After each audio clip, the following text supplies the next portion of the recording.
नमस्कार साथियों, साहित्यविद के पेज पर आपका स्वागत है। प्रस्तुत है मुंशी प्रेमचंद जी द्वारा लिखित कहानी पत्नी से पति का दूसरा भाग। गोदावरी जिस समय कांग्रेस के जलसे में पहुंची तो कई हजार मर्दों और औरतों का जमाव था। मंत्री ने चंदे की अपील की थी और कुछ लोग चंदा दे रहे थे। गोदावरी उस जगह खड़ी हो गई और जहां स्त्रियां जमा थी और देखने लगी कि लोग क्या देते हैं। अधिकांश लोग 2-2, 4-4 आना ही दे रहे थे। वहाँ ऐसा धनवान था ही कौन। उसने अपनी जेब टटोली तो 1 रुपया निकला। उसने समझा यह काफ़ी है। इसी इंतजार में थी कि झोली सामने आवे तो उसमें डाल दूँ। सहसा वही अंधा लड़का जिसे कि उसने पैसा दिया था न जाने किधर से आ गया और ज्यों ही चंदे की झोली उसके सामने पहुंची उसने उसमें कुछ डाल दिया। सबकी आंखें उसकी तरफ उठ गई। सबको कौतूहल हो रहा था कि उस अंधे लड़के ने क्या दिया। कहीं 1 आध पैसा मिल गया होगा। दिन भर गला फाड़ता है तब भी तो उस बेचारे को रोटी नहीं मिलती। अगर यही गाना किसी साज के साथ किसी महफिल में होता तो रुपये बरसते ही, लेकिन सड़क पर गाने वाले अंधे की कौन परवाह करता है। झोली में पैसा डालकर अंधा वहाँ से चल दिया और कुछ दूर जाकर गाने लगा, वतन की देखिए तकदीर कब बदलती है। सभापति ने कहा, मित्रों देखिए वह पैसा है जो एक गरीब अंधा लड़का इस झोली में डाल गया है। मेरी आंखों में इस 1 पैसे की कीमत किसी अमीर के 1000 रुपये से कम नहीं है। शायद यही इस गरीब की सारी बिसात होगी। जब ऐसे गरीब की सहानुभूति हमारे साथ है तो मुझे सत्य की विजय में कोई संदेह नहीं मालूम होता। हमारे यहाँ क्यों इतने फ़कीर दिखाई देते हैं, या तो इसलिए कि समाज में इन्हें कोई काम नहीं मिलता, या दरिद्रता से पैदा हुई बीमारियों के कारण यह अब इस योग्य ही नहीं रहे कि कुछ काम करें, या भिक्षावृत्ति ने इनमें कोई सामर्थ्य ही नहीं छोड़ी है। स्वराज्य के बिना इन गरीबों का अब उद्धार कौन कर सकता है। देखिए वह गा रहा है, वतन की देखिए तकदीर कब बदलती है। इस पीड़ित हृदय में कितना उत्सर्ग है। क्या अब भी कोई संदेह कर सकता है कि यह किसकी आवाज़ है। पैसा ऊपर उठाकर आप में कोई इस रत्न को खरीद सकता है। गोदावरी के मन में जिज्ञासा हुई, क्या यह वही पैसा तो नहीं है जो रात मैंने उसे दिया था। क्या उसने सचमुच रात को कुछ नहीं खाया। उसने जाकर समीप से पैसे को देखा तो जो मेज पर रख दिया गया था उसका हृदय धक से हो गया। यह वही घिसा हुआ पैसा था। उस अंधे की दशा, उसके त्याग का स्मरण करके गोदावरी अनुरक्त हो गई। कांपते हुए स्वर में बोली, मुझे आप यह पैसा दे दीजिए, मैं 5 रुपये दूंगी। सभापति ने कहा, एक बहन इस पैसे के दाम 5 रुपये दे रही है। दूसरी आवाज़ आई, 10 रुपये। तीसरी आवाज़ आई, 20 रुपये। गोदावरी ने इस अंतिम व्यक्ति की ओर देखा। उसके मुख पर आत्माभिमान झलक रहा था, मानो कह रहा हो कि यहाँ कौन है जो मेरी बराबरी कर सके। गोदावरी के मन में स्पर्धा का भाव जाग उठा। चाहे कुछ हो जाए, इसके हाथ में यह पैसा न जाए। समझता है इसने 20 रुपये कह दिए, सारे संसार को मोल ले लिया। गोदावरी ने कहा, 40 रुपये। उस पुरुष ने तुरंत कहा, 50 रुपये। हजारों आंखें गोदावरी की ओर उठ गई, मानो कह रही हो, अब आप ही हमारी लाज रखिए। गोदावरी ने उस आदमी की ओर देखकर धमकी से मिले हुए स्वर में कहा, 100 रुपये। धनी आदमी ने भी तुरंत कहा, 120 रुपये। लोगों के चेहरे पर हवाइयाँ उड़ने लगी। समझ गए इसी के हाथ विजय रही। निराश आंखों से गोदावरी की ओर ताकने लगे, मगर ज्यों ही गोदावरी के मुंह से निकला 150 कि चारों तरफ तालियां पड़ने लगी, मानो किसी दंगल के दर्शक अपने पहलवान की विजय पर मतवाले हो गए हों। उस आदमी ने फिर कहा, 250 रुपये। गोदावरी बोली, 200 रुपये। फिर चारों तरफ से तालियां पड़ी। प्रतिद्वंदी ने अब मैदान से हट जाने में ही अपनी कुशलता समझी। गोदावरी विजय के पर्व पर नर्मता का पर्दा डाले हुए खड़ी थी और हजारों शुभकामनाएं उस पर फूलों की तरह बरस रही थी। जब लोगों को मालूम हुआ कि यह देवी मिस्टर सेठ की बीवी हैं तो उन्हें ईर्ष्या में आनंद के साथ उस पर दया भी आई। मिस्टर सेठ अभी फ्लावर शो में ही थे कि एक पुलिस के अफसर ने उन्हें यह घातक संवाद सुनाया। मिस्टर सेठ सकते में पड़ गए, मानो सारी देह शून्य पड़ गई। फिर दोनों मुट्ठियाँ बांध ली, दांत पीसे, होठ चबाए और उसी वक्त घर चले। उनकी मोटरसाइकिल अभी इतनी तेज न चली थी।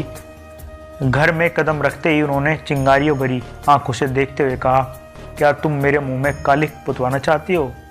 गोदावरी ने शांत भाव से कहा, कुछ मुंह से भी तो कहो या गालियाँ ही दिए जाओगे? तुम्हारे मुंह में कालिक लगेगी तो क्या मेरे मुंह में न लगेगी? तुम्हारी जड़ खुदेगी तो मेरे लिए दूसरा कौन सहारा है? मिस्टर सेठ, सारे शहर में तूफान मचा हुआ है, तुमने मेरे रुपये उनको क्यों दिए? गोदावरी ने उसी शांत भाव से कहा, इसलिए कि मैं उन्हें अपना ही रुपया समझती हूँ। मिस्टर सेठ दांत किटकिटा कर बोले, हरगिज़ नहीं, तुम्हें मेरा रुपया खर्च करने का कोई हक नहीं है। गोदावरी, बिल्कुल गलत। तुम्हारे रुपये खर्च करने का तुम्हें जितना अख्तियार है उतना ही मुझको भी है। हाँ, जब तलाक का कानून पास करा लोगे और तलाक दे दोगे तब न रहेगा। मिस्टर सेठ ने अपना हैट इतने ज़ोर से मेज़ पर फेंका कि लुढ़कता हुआ ज़मीन पर गिर पड़ा और बोले, मुझे तुम्हारी अक्ल पर अफसोस होता है। जानती हो तुम्हारी इस उद्दंडता का क्या नतीजा होगा? मुझसे जवाब तलब होगा। बतलाओ, क्या जवाब दूंगा? जब यह जाहिर है कि कांग्रेस सरकार से दुश्मनी कर रही है तो कांग्रेस की मदद करना सरकार के साथ दुश्मनी करना है। तुमने तो नहीं की कांग्रेस से की मदद, तुमने तो की है। इसकी सज़ा मुझे मिलेगी या तुम्हें? अगर मैं चोरी करूं तो क्या तुम जेल जाओगे? चोरी की बात और है, यह बात और है। तो क्या कांग्रेस की मदद करना चोरी या डाके से भी बुरा है? हाँ, सरकारी नौकरी के लिए चोरी या डाके से भी कहीं बुरा है। मैंने यह नहीं समझा था। अगर तुमने यह नहीं समझा था तो तुम्हारी बुद्धि का भ्रम था। रोज़ अखबारों में देखती हो, फिर भी मुझसे पूछती हो। एक कांग्रेस का आदमी प्लेटफॉर्म पर बोलने खड़ा होता है तो 20 सादे कपड़े वाले पुलिस अफसर उसकी रिपोर्ट लेने पड़ते हैं। कांग्रेस के सरगनाओं के पीछे कई मुखबिर लगा दिए जाते हैं जिनका काम यही है कि उन पर कड़ी निगाह रखे। चोरों के साथ तो इतनी सख्ती कभी नहीं की जाती, इसलिए हज़ारों चोरियाँ और डाके और खून रोज होते रहते हैं। किसी का कुछ पता नहीं चलता, न पुलिस इसकी परवाह करती है। मगर पुलिस को जिस मामले में राजनीति की गंध भी आ जाती है, फिर देखो पुलिस की मुस्तैदी। इंस्पेक्टर जनरल से लेकर कांस्टेबल तक, एडीओ तक का जोर लगाते हैं। सरकार को चोरों से भय नहीं है। चोर सरकार पर चोट नहीं करता, कांग्रेस सरकार के अख्तियार पर हमला करती है। इसलिए सरकार भी अपना रक्षा के लिए अपने अख्तियार से काम लेती है। यह तो प्रकृति का नियम है। मिस्टर सेठ आज दफ्तर चले तो उनके कदम पीछे रह जाते थे। न जाने आज वह क्या हाल हो। रोज़ की तरह दफ्तर में पहुंचकर उन्होंने चपरासियों को डांटा नहीं, क्लर्कों पर रोग नहीं जमाया। चुपके से जाकर कुर्सी पर बैठ गए। ऐसा मालूम होता था कोई तलवार सिर पर लटक रही है। साहब की मोटर की आवाज़ सुनते ही उनके प्राण सूख गए। रोज़ वह अपने कमरे में बैठे रहते थे। जब साहब आकर बैठ जाते तब आज आधा घंटे बाद मिलने जाते थे उनसे। आज वह बरामदे में खड़े थे। साहब उतरे तो झुककर उन्हें सलाम किया, मगर साहब ने मुंह फेर लिया। लेकिन वह हिम्मत नहीं आ रही, आगे बढ़कर पर्दा हटा दिया। साहब कमरे में गए तो सेठ साहब ने पंखा खोल दिया, मगर जान सूखी जाती थी कि देखे कब सिर पर तलवार गिरती है। साहब जो ही कुर्सी पर बैठे, सेठ ने लपक कर सिगार केस और दियासलाई मेज पर रख दी। एकाएक ऐसा मालूम हुआ मानो आसमान फट गया हो। साहब गरज रहे थे, तुम दगाबाज आदमी हो। सेठ ने इस तरह साहब की ओर देखा जैसे उनका मतलब ही नहीं समझे हो। साहब ने फिर गरज कर कहा, तुम दगाबाज आदमी हैं। मिस्टर सेठ का खून गर्म हो उठा। बोले, मेरा तो ख्याल है कि मुझसे बड़ा राजभक्त इस देश में न होगा। साहब तुम नमक हराम आदमी हैं। मिस्टर सेठ के चेहरे पर सुर्खी आई। आप व्यर्थ ही अपनी जबान खराब कर रहे हैं। साहब तुम शैतान आदमी हैं। मिस्टर सेठ की आंखों में सुर्खी आई। आप मेरी बेइज्जती कर रहे हैं। ऐसी बातें सुनने की मुझे आदत नहीं है। साहब चुप रहो, यू ब्लडी। तुमको सरकार 500 रुपये इसलिए नहीं देता कि तुम अपने वाइफ के हाथ से कांग्रेस का चंदा दिलवाओ। तुमको इसलिए सरकार रुपया नहीं देता है। मिस्टर सेठ को अब अपनी सफाई देने का अवसर मिला। बोले, मैं आपको विश्वास दिलाता हूँ कि मेरी वाइफ ने सरासर मेरी मर्जी के खिलाफ रुपये दिए हैं।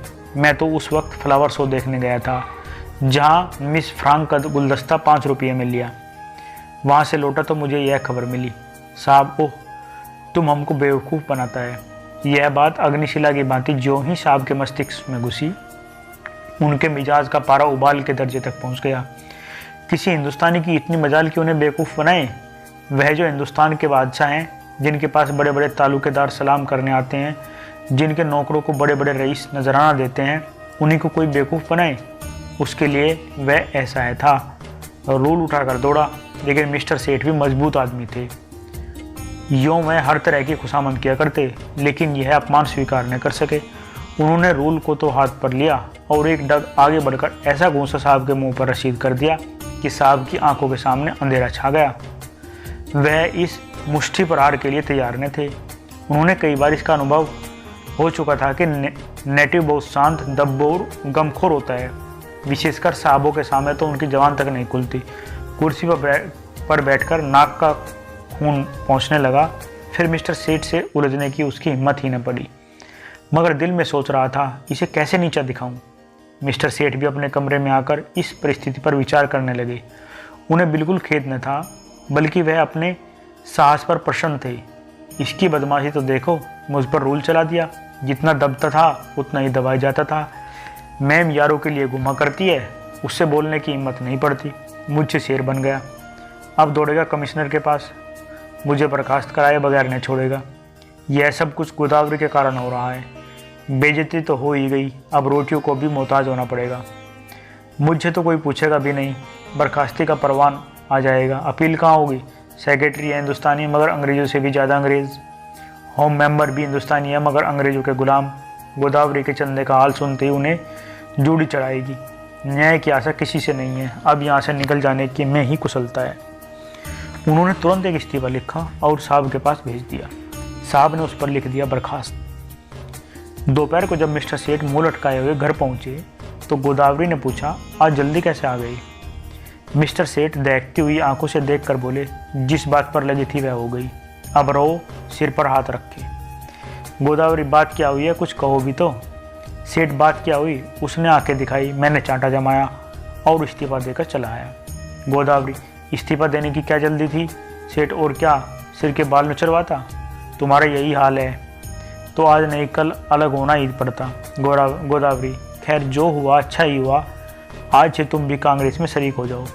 सेठ ने होठ चबाकर कहा, लजाओगी तो नहीं, ऊपर से घाव पर नमक छिड़कती हो। गोदावरी, लजाऊं क्यों, मैं तो खुश हूँ कि तुम्हारी बेड़ियाँ कट गई। सेठ, आखिर कुछ सोचा है, काम कहे चलेगा? गोदावरी, सब सोच लिया है, मैं चल कर दिखा दूंगी। हाँ, मैं जो कुछ कहूँ वह तुम किए जाना। अब तक मैं तुम्हारे इशारों पर चलती थी, अब से तुम मेरे इशारों पर चलना। मैं तुमसे किसी बात की शिकायत नहीं करती थी। तुम भी जो खिलाते थे खाती थी, जो कुछ पहनाते थे पहनती थी। महल में रखते महल में रहती, झोंपड़ी में रखते झोंपड़ी में रहती। उसी तरह तुम भी रहना। जो काम करने को कहूँ वह करना। फिर देखो कैसे काम नहीं चलता। बड़प्पन का सूट बूट और ठाट बाट में नहीं। जिसकी आत्मा पवित्र हो वही ऊंचा है। आज तक तुम मेरे पति थे, आज से मैं तुम्हारा पति हूँ। सेठ जी उसकी ओर स्नेह की ओर से देखकर हंस पड़े। यह कहानी यहीं पर समाप्त होती है। प्लीज़ चैनल को लाइक शेयर सब्सक्राइब अवश्य कर लीजिए। धन्यवाद।